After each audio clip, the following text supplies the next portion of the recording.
Hello guys, how are you? I hope you are doing well और आपकी preparations भी बहुत अच्छी चल रही होंगी। इंग्लिश में मैं आपका सारा कोर्स कवर कर रही हूँ और अभी तक हम 7 क्लासेस कर चुके हैं, तो आप उन क्लासेस को जिसने नहीं देखी हैं उन्हें ज़रूर देखें। और आपका कोई भी डाउट हो तो आप कमेंट बॉक्स में कमेंट कर सकते हैं, आई विल सॉल्व इट। और आज हमारा सेशन रहेगा एडवर्ब का। एडवर्ब बेसिकली क्या होते हैं? एडवर्ब्स वो वर्ड्स होते हैं that give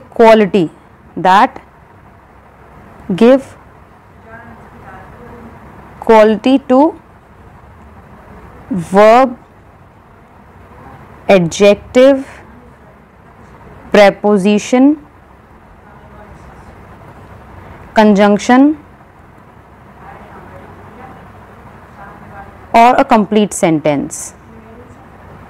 मतलब एडवर्ब्स हमारे क्वालिटी प्रोवाइड कराते हैं। किस किस को? वर्ब को, एडजेक्टिव को, प्रेपोजिशन को, कंजंक्शन को, या फिर कोई भी हमारा सेंटेंस है उसको। अब एडजेक्टिव का जो काम था वो था कि वो क्वालिटी प्रोवाइड कराता है नाउन और प्रोनाउन को, बट जो हमारा एडवर्ब है वो क्वालिटी प्रोवाइड कराता है इन सब को, जिसमें हमारा एडजेक्टिव भी आ जाता है। बेसिकली एडवर्ब अगर हम देखें हिंदी में तो एडवर्ब होता है क्रिया विशेषण, मतलब विशेषण की भी विशेषता बताता है। अब इनको हम एक एक करके जानेंगे कि किस तरह से वर्ड को क्वालिफाई करता है, किस तरह से एडजेक्टिव को, इन सब के बारे में हम एक एक करके जानेंगे। तो चलिए देखते हैं। First is verb. एग्जाम्पल लेते हैं। He works hard. तो यहां पर हमारा वर्क जो है वो क्रिया है, मतलब वर्ब है। अब वर्ब के बारे में उसने बताया, हमें वर्ब के बारे में थोड़ा और हम उसे बताया, उसने वर्क की क्वालिटी हमें बताई। और वो क्वालिटी क्या है कि वो बहुत ही मेहनत के साथ काम करता है, मतलब बहुत ही हार्ड वर्क करता है। तो यहां पर ये हमारा एडवर्ब हो जाता है। अब आगे देखते हैं। Second is adjective. Example, he is very good. अब यहां पर गुड हमारा एडजेक्टिव है, अच्छा है। अब अच्छे का भी उसने और हमें क्वालिटी बताई कि वो बहुत अच्छा है। तो बहुत यहां पर जो हमारा वेरी है वो हमारा एडवर्ब हो जाता है। सो इसका एडवर्ब का काम ही होता है क्वालिटी ऐड कर देना। ये क्वालिटी ऐड कर देगा, जिस भी चीज के बारे में बात हो रही होगी उसमें उसको थोड़ा और बढ़ा चढ़ाकर हमको बताएगा। तो हम 2 कवर कर चुके हैं। Now our next is preposition.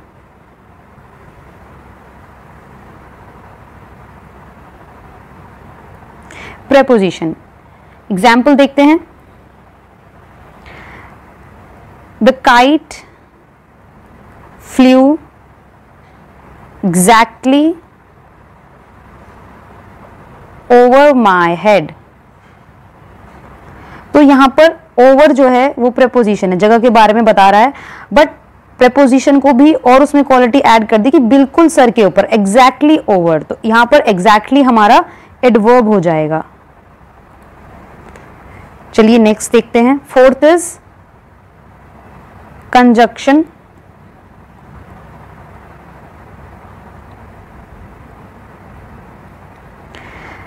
Example, he likes her simply because she has a good heart। तो यहां पर हमारा बिकॉज कंजंक्शन है जो कि 2 सेंटेंसेस को जोड़ रहा है। अब बिकॉज का भी और उसने सिंप्लीफाई कर दिया है और उसमें क्वालिटी ऐड कर दी कि बिल्कुल मतलब रीजन का ही एकदम सिंप्लीफाई कर दिया गया है। मतलब बहुत ही मामूली सी चीज है, मतलब एकदम आसानी से कह सकते हैं हम कि सिंपली वो उसको इसलिए पसंद करता है क्योंकि उसका गुड हार्ट है। इसमें कोई स्पेसिफिक कोई रीजन नहीं है, बस थोड़ा सा इसने हमारे कंजंक्शन को और क्वालिटी ऐड करते हुए, तो यहाँ पर ये हमारा सिंपली क्या बन जाता है, एडवर्ब। अब नेक्स्ट देखते हैं किसी भी सेंटेंस को ये कैसे क्वालिटी प्रोवाइड करता है? Like fortunately no one was hurt. अब यहाँ पर no one was hurt is a sentence. अब उसके बारे में इसने थोड़ा और क्वालिटी बता दी कि किसी को भी चोट नहीं लगी। फॉर्चुनेटली मतलब एक तरह से बहुत ही अच्छे के उसमें कि भगवान की कृपा से कह दीजिए, या फॉर्चुनेटली मतलब कृपा रही। तो ये एक तरह से हमारा एडवर्ब है जो कि इस सेंटेंस को थोड़ा और क्वालिटी प्रोवाइड करता है। जैसे कि आपने देखा कि एडवर्ब जो है वो एक बहुत ही सिंपल चैप्टर है, बट इसमें भी थोड़ी कॉम्प्लिकेशंस आती हैं क्योंकि हमें इसके यूजेस देखने होते हैं। कुछ वर्ड्स ऐसे होते हैं जिनको हम गलत यूज़ कर देते हैं, जिसकी वजह से हमारा आंसर गलत हो जाता है। तो चलिए अब हम यूजेस के बारे में पढ़ेंगे। Uses of few adverbs. Uses of few adverbs. Okay, first is हमारे कुछ वर्ड्स होते हैं लाइक कावर्ड,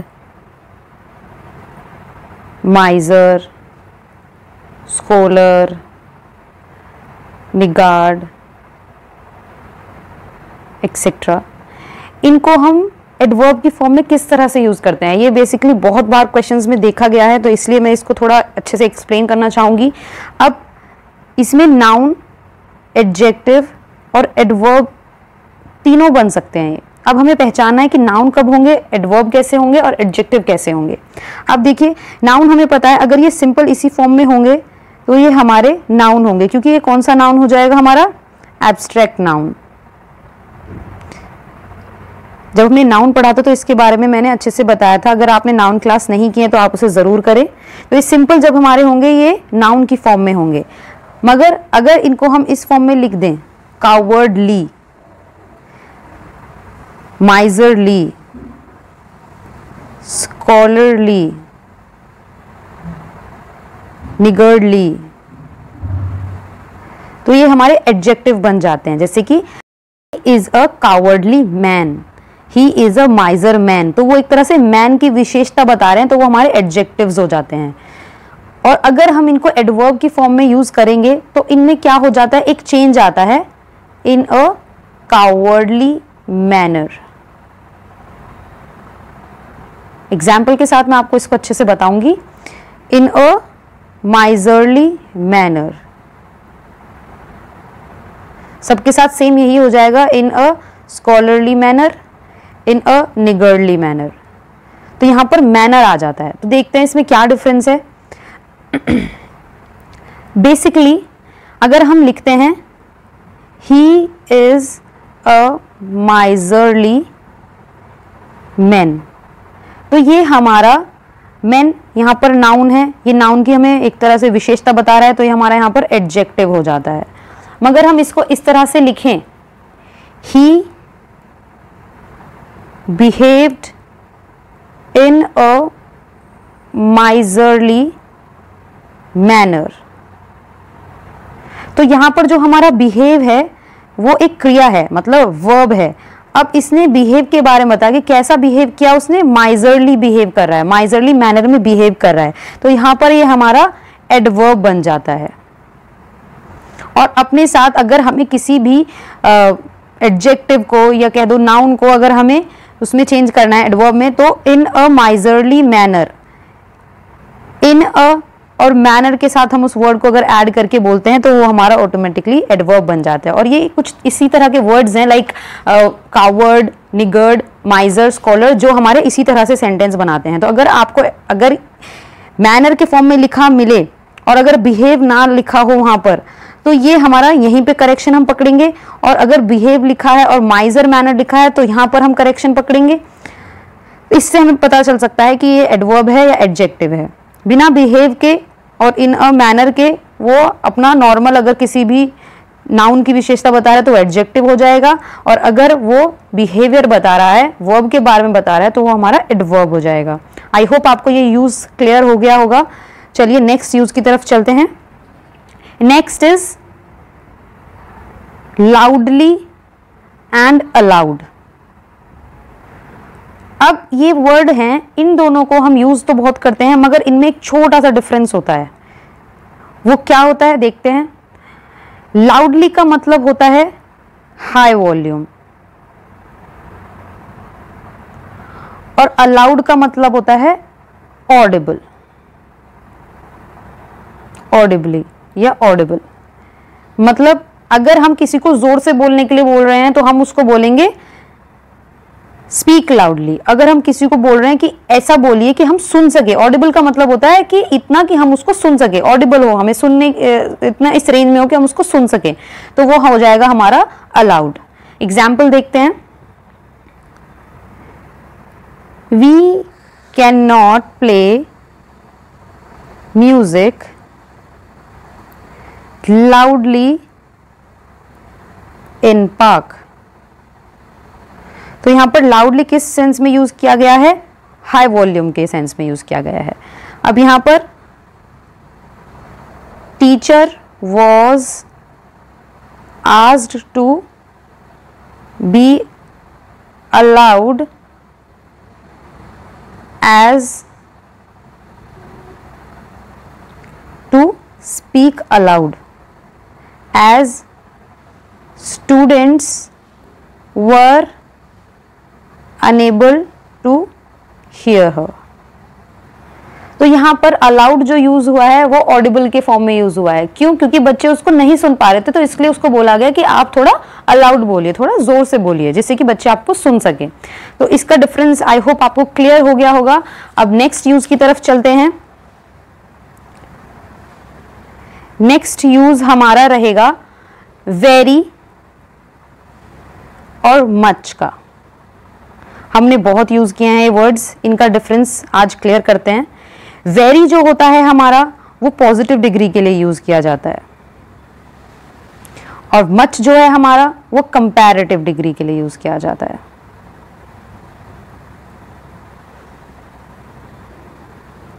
कैसे? एग्जाम्पल से देखते हैं। Like he is very good.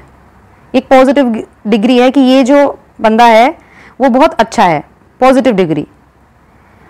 अब अगर मैं यहां बोलूं he is much better than him, तो यहां पर ये हमारा कंपैरेटिव डिग्री, दो बंदों के बीच में कंपैरिजन हो रहा है, इसलिए यूज किया गया है। तो हमारे जो वर्ड होते हैं वेरी और मच, ये पॉजिटिव और कंपैरेटिव डिग्री के लिए यूज किए जाते हैं। जैसे कि यहां पर हो जाएगा वेरी वाइज, पॉजिटिव डिग्री है, wise, very wise positive degree हो जाती है हमारी। Very lucky, very honest, etcetera, ये हमारा हो जाएगा। इसी में देखें much wiser, much luckier, much more honest. तो यहां पर हमारा वाइज पॉजिटिव डिग्री है, वाइजर हमारा कंपैरेटिव डिग्री है। तो पॉजिटिव के साथ वेरी यूज हुआ है, कंपैरेटिव के साथ मच यूज हुआ है। यहां पर लकी पॉजिटिव है, उसके साथ हमारा पॉजिटिव डिग्री के साथ वेरी यूज हुआ है। यहाँ लकियर हमारा कंपैरेटिव डिग्री था, उसके साथ मच यूज हुआ है। उसी तरह से ऑनेस्ट हमारा पॉजिटिव डिग्री था, उसके साथ वेरी यूज हुआ है, और मोर ऑनेस्ट हमारा कंपैरेटिव था, इसलिए मच यूज हुआ है। तो आई होप आपका ये डाउट भी बिल्कुल क्लियर हो गया होगा, फ्यूचर में इसको बिल्कुल गलत नहीं करेंगे। अब नेक्स्ट चलते हैं। नेक्स्ट देखते हैं येट। येट का यूज। येट, येट जो हमारा होता है वो बेसिकली यूज किया जाता है प्रेजेंट टेंसेस के लिए, प्रेजेंट परफेक्ट टेंसेस के लिए जो कि नेगेटिव में होंगे। अब देखते हैं इसका use. The postman did not come yet. The postman has not come yet. Didn't the postman come yet. Hasn't the postman come yet. तो यहाँ पर हमारे 4 सेंटेंसेस हैं, तो देखते हैं किसमें हमारा ये रूल लग रहा है और जिसमें नहीं लगेगा वो हमारा ऑटोमेटिकली गलत हो जाएगा. Okay, the postman did not come yet. तो डिड जो हमारा होता है वो पास्ट टेंस होता है, तो ये हमारा गलत हो गया, तो यहाँ पर येट नहीं आएगा. The postman has not come yet. Has हमारा प्रेजेंट होता है और नॉट है, नेगेटिव भी है, कोई दिक्कत नहीं है, ये हमारा बिल्कुल सही हो जाएगा. डिडंट, डिड आ गया तो ऑब्वियसली पास्ट हो गया, जिसकी वजह से ये हमारा सेंटेंस यही गलत हो जाएगा. हैजंट नेगेटिव है, प्रेजेंट है, येट है, चलो येट बिल्कुल यहाँ पर लगेगा. तो इसी तरह से हमको पहचानना है, अगर वो प्रेजेंट परफेक्ट है और नेगेटिव है तो वो उसमें येट लेगा, और अगर नहीं है तो वो नहीं लेगा. अब टेंसेस के बारे में हम टेंसेस वाले सेशन में जानेंगे और इसको अच्छे से क्लियर करेंगे. तो चलिए नेक्स्ट एक और देखते हैं. Next is so and very. So जो होता है, कई बार क्या होता है हम सोचते हैं कि यहाँ पर वेरी वाला सेंस बना रहा है, तो वहां पर हमारा सो यूज नहीं होता है. जैसे कि एग्जाम्पल और वेरी अपनी जगह लेता ही है. अब एग्जाम्पल मोस्ट ऑब्वियस जो हम बोलते हैं और बिल्कुल गलत बोलते हैं, I love you so much. तो यहां पर जो सो है हमारा वो वेरी के सेंस में आ रहा है, मगर हम इसको फिर भी सो बोलते हैं, तो यही हम सबसे बड़ी गलती करते हैं और यहां पर हमारा क्या आएगा, वेरी आएगा. I am so happy. मैं बहुत खुश हूं. वेरी का जो मतलब होता है वो बहुत होता है, तो सो यहाँ पर बहुत का सेंस नहीं दे रहा है, मगर हम इसको फिर भी यूज करते हैं क्योंकि हमें सुनने में अच्छा लगता है. तो यही हम बड़ी गलती करते हैं और यही हमारी सबसे बड़ी करेक्शन होती है. यहाँ पर आएगा हमारा very. I am very happy. I hope आप आज से ये करेक्शंस बोलने में ज़रूर लेंगे और इसको ध्यान में रखेंगे. अब इसी के साथ हमारा एडवर्ब ख़त्म होता है, और अगर आपको किसी भी तरह का कोई भी डाउट हो तो आप कमेंट सेक्शन में नीचे बिल्कुल अपना डाउट डाल सकते हैं और मैं उस डाउट का रिप्लाई करूंगी, आपका प्रॉब्लम सॉल्व करूंगी. और अगर आपको मेरी वीडियो पसंद आई हो तो इसको लाइक करें, सब्सक्राइब करें और शेयर ज़रूर करें. सो इसी के साथ thank you very much and have a nice day.